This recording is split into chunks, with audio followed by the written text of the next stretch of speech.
Hello everyone. The sun is almost down. It's barely 5 o'clock, though it's getting a little dark these days because of it's winter.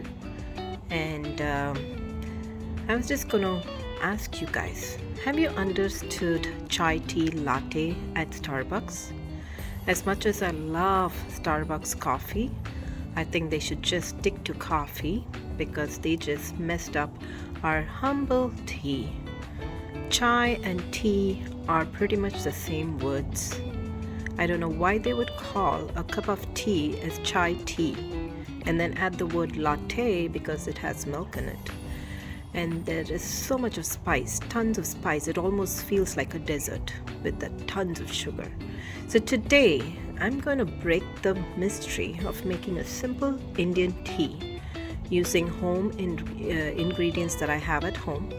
And you will appreciate it much better than the sweet concoction that you get at the store. So let's get started with a simple tea. Okay, if you think this is a lot, it just goes to show there is so many different ways to make a nice tea. It could be complicated or it could be simple. But all you do is start with simple water, plain drinking water, nothing fancy. Whatever you drink is what you need. And I have 2 cups of water. I'm going to turn on the stove and I have everything set up to serve.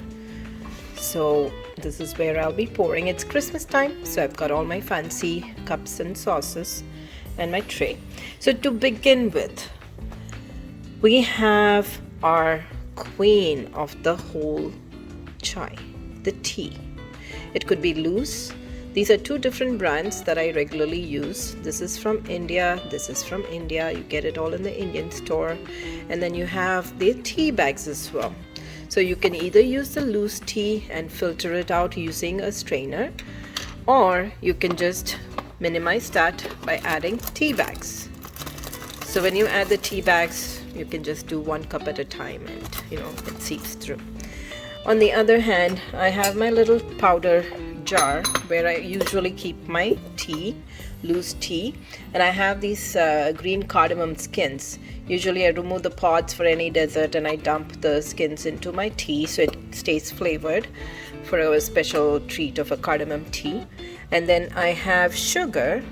This is organic sugar that you could use. For each cup of tea, I generally use 1 teaspoon of sugar. And nowadays, if you're health conscious, you use your monk fruit sugar. This is slightly lower in the sweetness compared to regular sugar. So I would use 1 1/4 or even 1 1/2. And those of you who are sugar conscious, you can go with your sweetness. So 1 per cup. Okay, not more. It gets over sweet. And this is a mortar and pestle that I use in general to crush my cardamom or my ginger. It's very simple and handy. And one tip that I definitely want you to know is whenever you use a mortar and pestle on a counter, okay, like this, never use it directly. Use a towel, a paper towel or something so you don't mess up your counters. Okay, I've seen multiple times where my friends are using it right there or they chop something on it. I'm like, no, ladies, please use your cutting board. Use the towel. It's simple. So you don't ruin what you have and regret later. And I've especially seen people cut even lemons on their counters. If it's a marble counter, no, that will leach into your marble. And your granite also, if it is not sealed, you're in for trouble. So be very careful, and when I say careful, nothing you want to regret later. Okay, and this is my ginger. I will use probably this small piece here, and then this is cardamom powder that I made from scratch. Usually I grind my green cardamoms along with the pods and everything in it and make a powder. So in an emergency, if I need to make a tea or add it for my desserts, Indian desserts especially, then it's ready to go. And keep it, it should be airtight sealed. So this is like airtight bottle. Okay, so you don't want to lose the flavors. So in general, for each cup of tea, we would add 1 teaspoon of the powder or 1 packet of the the tea bags. Okay, so our water has been boiled. I mean, not boiled, it's still boiling. It takes about 5 minutes. In the meanwhile, I'll tell you a little story. So growing up, I had this auntie who used to make this most beautiful, elegant tea. So tea is basically like a ceremony for the Asians. It's not just the Chinese and Japanese have a tea ceremony at most of their festivities, if I'm not mistaken.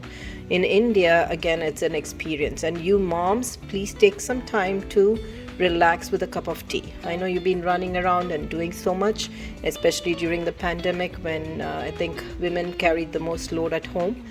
I would appreciate if you women take some time for yourself, even a cup of tea just by yourself, and call it me time would be great. And I just digressed from what I was supposed to say. So this auntie used to make this elaborate issue about a simple cup of tea.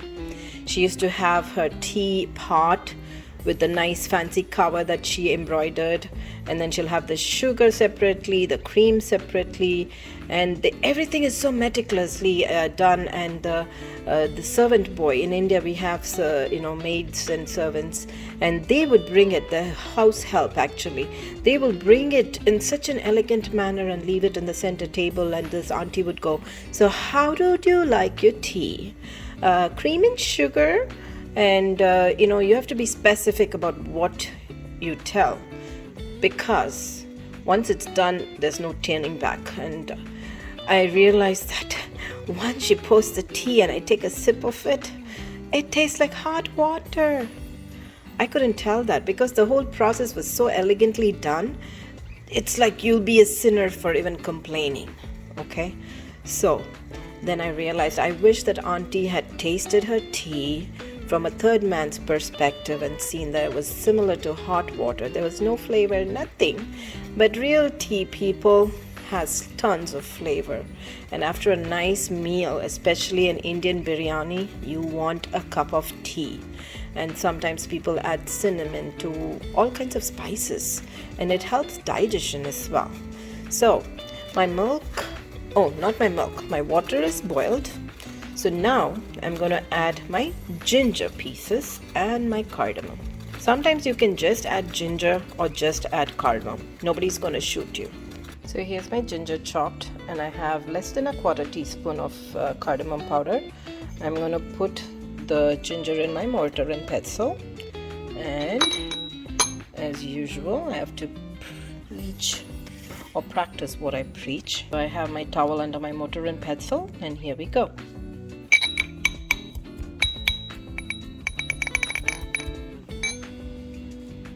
So you're basically crushing it. You're not making a paste out of it. And this is how it looks. So let's go ahead. I actually lowered my heat because I was talking so much that it was boiling over. So add your ginger and your cardamom powder. Let it come to a nice boil. Then we're going to add our tea leaves and let it steep for about a minute or two and turn it off and put a lid on. After it's come to a nice boil, I'm going to add 2 teaspoons. But this is a little smaller than usual, so I'm going to add 1 more. So that is 3, which would be probably 2 teaspoons on a regular teaspoon. And I'm going to let it steep through a little bit. I'm going to put a lid on it and turn off the stove.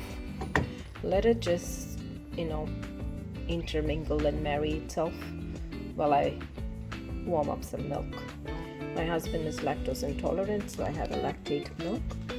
So I'll be warming up half a cup to a cup of milk. While the milk was heating, I had a chance to put away all my stuff. Now we're going to open our tea. You see how all the tea leaves have settled to the bottom? That's how it should be. And then you add your warm or hot milk. It's a minute or 2 should be fine. And then never use a plastic strainer. Always use a metal one because this is a hot liquid. You don't want any plastic to go in your belly. Plastic will melt at high temperature, and this is a high temperature drink. But please don't burn your mouth when you're drinking it. Let it cool down to your desired temperature. Definitely let it boil a little bit. Today I decided to add my monk fruit sweetener. So I'm going to add 1 teaspoon in each of my cups. And maybe a little bit more in both, because it does taste a little better with extra. So my tea is boiling or going to boil. You could use brown sugar to sweeten your tea or honey, but basically I don't like to add milk and honey together. And honey should never be added to any hot liquid when it's on the fire. You usually take it off the flame and then add honey. That's kind of a tip I learned in the long run. So it just come to a nice rolling boil. You can give it a stir or two, and don't let it boil over. You're going to have a mess to clean up. I already spilled some milk. So now your tea is ready. Turn off the stove and pour it into your cups, serving cups. So first we do is strain it out. Please be careful. Hot liquid. Always use a towel if needed.